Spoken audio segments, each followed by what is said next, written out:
Donald Trump has just sent Iran a 15-point peace plan to end a war he started less than 4 weeks ago. And Iran's response? Their military spokesperson looked directly into a camera and told the United States, and this is a direct quote, "Don't dress up your defeat as an agreement. Your era of empty promises has come to an end." He then asked, with what can only be described as theatrical contempt, "Have your internal conflicts reached the point where you are negotiating with yourselves? That is not the language of a nation preparing to capitulate. That is the language of a country that believes, rightly or wrongly, that it is winning. Here is the situation as it stands." 3.5 weeks into a war of choice that has already cost the American taxpayer more than $16 billion, killed over 1,500 Iranian civilians, including more than 200 children, wounded nearly 300 American service members, triggered the worst energy crisis since the 1970s, and alienated virtually every ally Washington claims to value, the Trump administration is now desperately searching for an exit it never planned for. The 15-point plan demands that Iran dismantle its entire nuclear program, surrender its enriched uranium, abandon its missile capability, sever ties with every allied militia across the region, and reopen the Strait of Hormuz. In return, Washington offers to lift some sanctions and provide assistance with civilian nuclear energy. Iran has called this excessive and unrealistic, and when one examines the details, they have rather a strong point. So what is really going on here? How did a president who built his political brand on ending foreign wars find himself trapped in one with no clear path to victory, no functioning diplomatic channel, and a Pentagon submitting a request for $200 billion to continue operations? By the end of this analysis, the picture that emerges is not merely one of strategic miscalculation. It is something considerably more alarming, a portrait of an administration that launched a major military campaign without understanding what victory would actually look like, and is now improvising its way through a crisis entirely of its own making. Let us begin with what the administration does not want anyone to examine too closely: the original justification and the speed with which it unraveled. When American and Israeli forces launched their sweeping assault on Iran on the 28th of February, President Trump described it as major combat operations, a preemptive strike to prevent Iran from obtaining nuclear weapons. Israel called it a preemptive attack against an existential threat. The rhetoric was soaring, the confidence absolute. Trump recorded a lengthy video telling the Iranian people to stay in their shelters and then, quite remarkably, instructed them to take over your government once operations concluded. "It will be yours to take," he said. "This will be probably your only chance for generations." Benjamin Netanyahu echoed the sentiment, urging Iranians to throw off the yoke of tyranny and bring about a free and peaceful Iran. The initial strikes were, by any military measure, devastating. Supreme Leader Ayatollah Ali Khamenei was killed, confirmed by Iranian state television itself. Senior military and political leadership was decimated. Israel and America quickly established total air superiority, flying largely unchallenged across Iranian airspace. United States Central Command reported the destruction of more than 140 Iranian naval vessels. A submarine torpedoed and sank an Iranian warship in the opening days. The White House declared the operation, in the words of spokesperson Anna Kelly, a resounding success. Iran's navy is destroyed, their defense industrial base is dismantled, and their dreams of possessing a nuclear weapon shatter more by the day. And for a brief euphoric moment, standing in the wreckage of those first 72 hours, one might have believed all of it. But here is what that triumphant narrative obscured. And it is something that becomes clearer with each passing day. Destroying a government's military hardware is not remotely the same thing as defeating its capacity to create consequences. This distinction, obvious to any student of asymmetric warfare, appears to have eluded the people who planned this campaign. Consider what has actually unfolded since those initial strikes, because the cascade of consequences reads like a textbook illustration of strategic blowback. Military planners have a term for this: second and third order effects. And the second and third order effects of this campaign have been nothing short of catastrophic. Iran retaliated with missile and drone attacks across the entire region, not just against Israel, not just against American bases, against everyone. Iranian forces struck Saudi oil refineries. They hit Qatar's Ras Laffan energy hub, one of the most critical liquefied natural gas facilities on the planet. They pounded Kuwaiti oil refineries. They struck facilities in Bahrain, the UAE, and Jordan. Saudi Arabia was compelled to condemn what it called, in the strongest possible diplomatic language, blatant Iranian aggression against its Gulf neighbors. And most consequentially of all, Tehran effectively shut down the Strait of Hormuz, the narrow waterway through which a full 20% of the world's oil and liquefied natural gas supply passes every single day. Starting on the 4th of March, Iranian forces declared the strait closed, threatening and attacking vessels attempting to transit. The head of the International Energy Agency, Fatih Birol, issued a warning that should have sent shockwaves through every capital in the world. The situation, he said, is very severe and worse than the two energy crises of the 1970s and the fallout of the Ukraine war combined. Not comparable to those crises. Worse than all of them put together. Let that sink in for a moment. Brent crude surged to $119 per barrel. European gas prices spiked by 35% in a single trading session. Cooking gas shortages spread across Asian nations. Stock markets experienced turbulent, volatile trading as the economic foundations of global energy supply were shaken to their core. And what was the Trump administration's response to this self-inflicted energy catastrophe? It gets rather extraordinary, so it is worth examining closely. Treasury Secretary Scott Bessent announced a temporary lifting of sanctions on Iranian and Russian oil already at sea.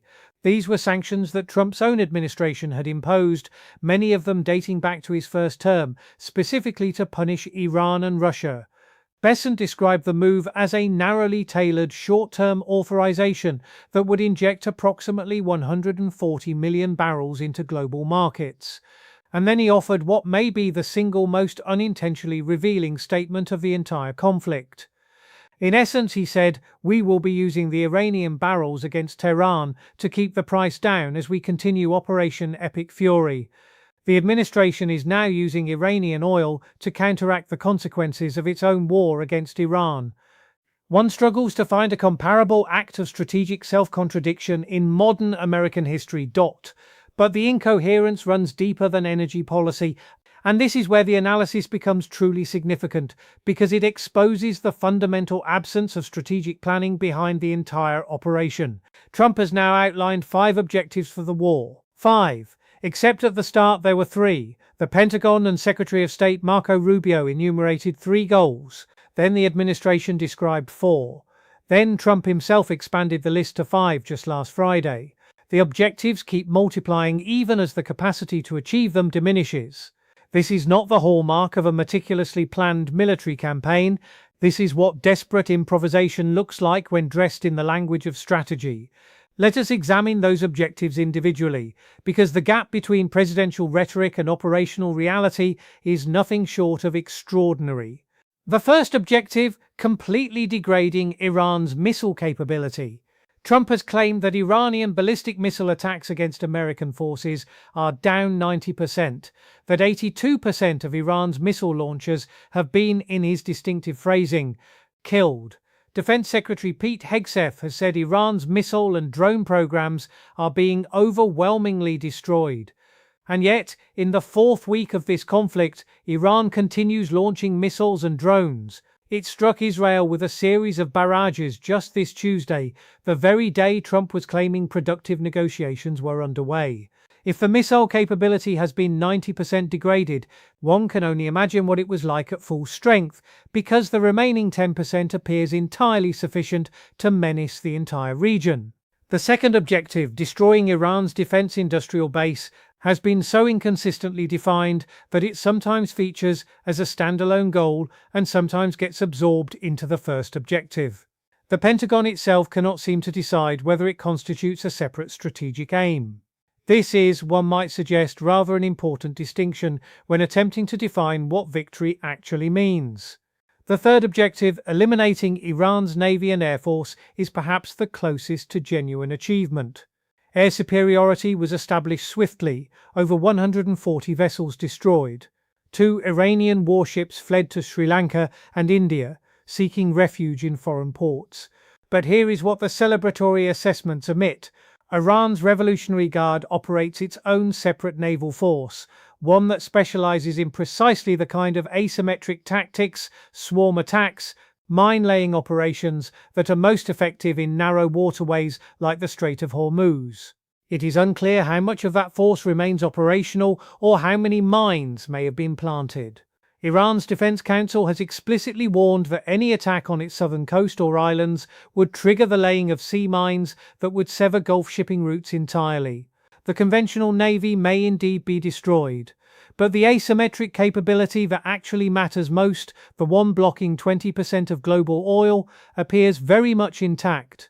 The fourth objective contains what may be the single most damning contradiction of the entire campaign, and it deserves careful attention. Trump wants to ensure Iran never gets close to nuclear capability, a worthy goal, presumably. But last June, just 9 months ago, Trump declared that the United States had obliterated Iran's nuclear program. That was the word he used, obliterated. Then, to justify launching the current war, his own aides warned that Iran was merely weeks away from possessing a nuclear weapon. Both claims cannot be true. Either the program was obliterated last summer, in which case the justification for war was fabricated, or it was not obliterated, in which case the president made a demonstrably false claim about a matter of national security. The administration has made no effort whatsoever to reconcile these positions, apparently hoping that nobody would notice. Approximately 970 pounds of enriched uranium remain buried deep inside a mountain facility. Trump now says America will retrieve it, but only through a deal, without Iranian consent. Seizing that material would require a dangerous ground operation involving substantial troop deployment into Iranian territory, and Trump insists he has no plans to send ground forces. The fifth objective was added just last Friday, almost as an afterthought: protecting Middle Eastern allies. This might sound perfectly sensible until one reads the sentence that followed.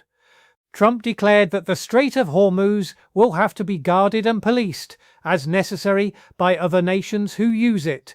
The United States does not. Having started a war that directly caused the strait to be blocked, Trump is now telling his allies that unblocking it is their responsibility. He branded NATO a paper tiger. He called America's closest allies cowards for not committing naval forces to the strait. The diplomatic charm, it must be said, could do with considerable refinement. One does not typically secure allied cooperation by publicly calling those allies cowards. Now, what elevates this situation from merely chaotic to genuinely dangerous is the diplomatic dimension, or more precisely, the yawning absence of one. On Monday, Trump announced on Truth Social, in his characteristic all-capital style, that the United States and Iran had held very good and productive conversations regarding a complete and total resolution of hostilities. He said Iran wanted to make a deal badly. He named Steve Witkoff and Jared Kushner as lead negotiators, claiming they conducted talks as recently as Sunday evening. He said Iran called him, not the other way round. Financial markets responded instantly. Stocks rose, oil dropped nearly 5%, falling towards $95 per barrel. There was just one rather significant problem with all of this. Iran said none of it was true. Iran's Parliament Speaker Mohammad Bagher Ghalibaf stated flatly that no negotiations have been held with the US, accusing Trump of attempting to manipulate the financial and oil markets and escape the quagmire in which the US and Israel are trapped. The Foreign Ministry spokesperson confirmed that while messages had been received through third-party intermediaries, no direct discussions had taken place. And then came the military spokesperson's devastating assessment, the one about negotiating with themselves. Multiple senior Iranian officials speaking through different channels independently denied that any talks had occurred. This is not ambiguity. This is a flat public contradiction of the president's claims. And this raises a question that should trouble everyone, regardless of political persuasion. Is the President of the United States fabricating diplomatic progress to manipulate financial markets and domestic political opinion? Because when he announces talks, markets move. Real money changes hands. When Iran denies those talks, the picture that emerges is, at minimum, deeply troubling. The 15-point peace plan itself, transmitted not through direct diplomatic channels, but through Pakistan's Field Marshal Asim Munir, an intermediary chosen for his perceived connections to Iran's Revolutionary Guard, reads less like a genuine negotiating document and more like a terms of surrender demand. Dismantle Natanz, decommission Isfahan, close Fordow, cease all enrichment on Iranian soil, transfer enriched material to the IAE, abandon Hezbollah, abandon the Houthis, reopen the Strait of Hormuz, limit missiles to self-defense only. This is what Washington considers a starting position for negotiations. One wonders what their maximalist demands might look like. Iran quotes counter-proposal, reveals precisely who believes they hold the leverage. Iran demands a complete halt to all aggression and assassinations by the United States and Israel. It demands concrete mechanisms guaranteeing the war cannot be resumed. It demands reparations for war damages. It demands an end to operations against Hezbollah in Lebanon and allied groups in Iraq. And it demands international recognition of Iranian sovereignty over the Strait of Hormuz. These are not the demands of a broken adversary suing for peace. These are the demands of a government that has calculated, perhaps correctly, that it can absorb the military punishment while imposing costs that America's political system cannot sustain. Compare this now to the broader international response, because it illuminates the extraordinary degree to which American credibility has been damaged. Russia condemned the initial strikes as a pre-planned and unprovoked act of armed aggression against a sovereign United Nations member state, warning of possible humanitarian, economic and possibly radiological catastrophe. China demanded an immediate cessation of military actions and respect for Iran's sovereignty. The United Nations Secretary-General warned that international peace and security were being undermined. Spain's Prime Minister rejected what he called unilateral military action. Even the joint statement from Britain, France, and Germany, the three nations traditionally most aligned with Washington, was careful to include 5 deeply telling words. We did not participate in these strikes. That single sentence, tucked inside diplomatic language, tells you everything about how America's closest European allies perceive this war. The EU's top diplomat, Kaja Kallas, described developments as perilous. Emmanuel Macron called the escalation dangerous for all. Sir Keir Starmer confirmed British aircraft were operating in the region, but exclusively for defensive purposes, protecting British personnel and allies. Not a single NATO member has committed offensive forces to support the American operation. Not one. The alliance Trump called a paper tiger has, in effect, told him he is on his own. Now consider the financial dimension, because these numbers will define the war's legacy as much as any military outcome.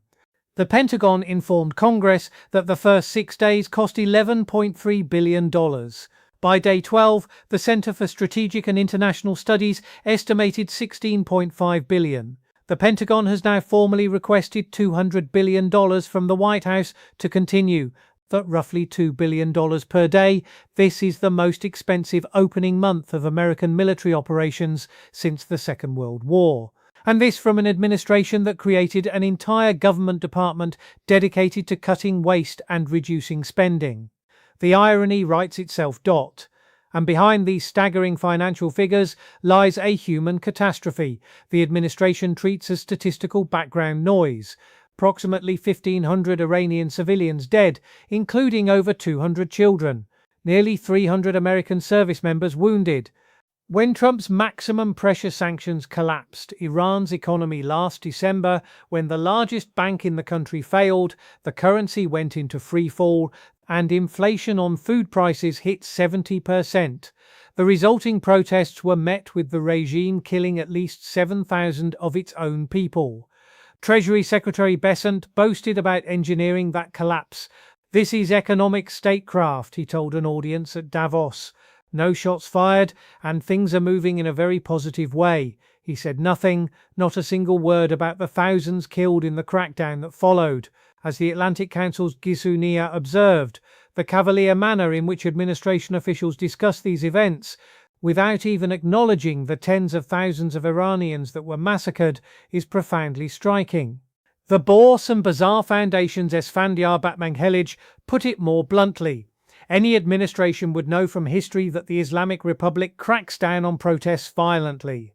The bloodshed, he said, should surprise no one. The pattern is by now unmistakable, it is consistent, and it bears stating explicitly and clearly. The administration creates conditions of extreme pressure without accounting for the consequences those pressures produce. Sanctions were designed to provoke popular uprising. The uprising was crushed with mass killing. The war was designed to eliminate Iran's military capability. Iran's retaliation produced the worst energy crisis in 50 years. Each escalation generates consequences materially worse than the problem it purported to solve. And each time the administration expresses surprise at the entirely predictable results of its own actions. The historical parallel that should concern every serious observer is not merely Iraq in 2003, though the echoes of a war launched on shifting justifications with no credible plan for the aftermath are painfully obvious. The more illuminating comparison may be the Suez Crisis of 1956, when Britain and France launched a military operation against Egypt that achieved its immediate tactical objectives, the seizure of the canal, yet proved to be a catastrophic strategic humiliation. Suez did not fail because the military operation was incompetent. It failed because the attacking powers misread the broader geopolitical consequences of their actions. It accelerated the very decline it sought to prevent, and it permanently damaged the credibility of the nations that launched it. So, where does all of this leave us? The Senate vote to invoke war powers and constrain Trump's authority failed 47 to 53 along largely partisan lines. 1,000 troops from the 82nd Airborne Division are deploying to the Middle East, even as the president publicly muses about winding down operations. Israel has announced plans to occupy southern Lebanon up to the Litani River, widening the conflict rather than containing it. Iran continues launching missiles across the region. The Strait of Hormuz remains effectively closed. Oil prices remain dangerously volatile. And the 15-point peace plan has been rejected and publicly mocked before the diplomatic channels could even process it. The question is no longer whether Trump's Iran move has sparked global panic. It has demonstrably, measurably, undeniably. Oil markets confirm it. Allied capitals confirm it. The International Energy Agency confirm it. The question that matters now, the only question that truly matters, is whether the administration possesses the strategic competence, the diplomatic credibility, and the intellectual humility required to find a way out of a crisis that it and it alone created. The evidence accumulated over 25 days of war, 5 shifting objectives, fabricated negotiations, a rejected peace plan, and a $200 billion funding request suggests, with considerable and growing force, that it does not. And for a world that depends upon stability in the Middle East, upon the free passage of energy through the Strait of Hormuz, and upon the basic reliability and honesty of the world's most powerful nation, that is not merely concerning. It is genuinely, profoundly dangerous. The war that was supposed to last days has now stretched into its 4th week. The peace plan designed to end it was dead on arrival, and the consequences are metastasizing across the globe faster than any administration can contain them. This is what happens when a nation starts a war without understanding how it ends. And it is nowhere close to being over.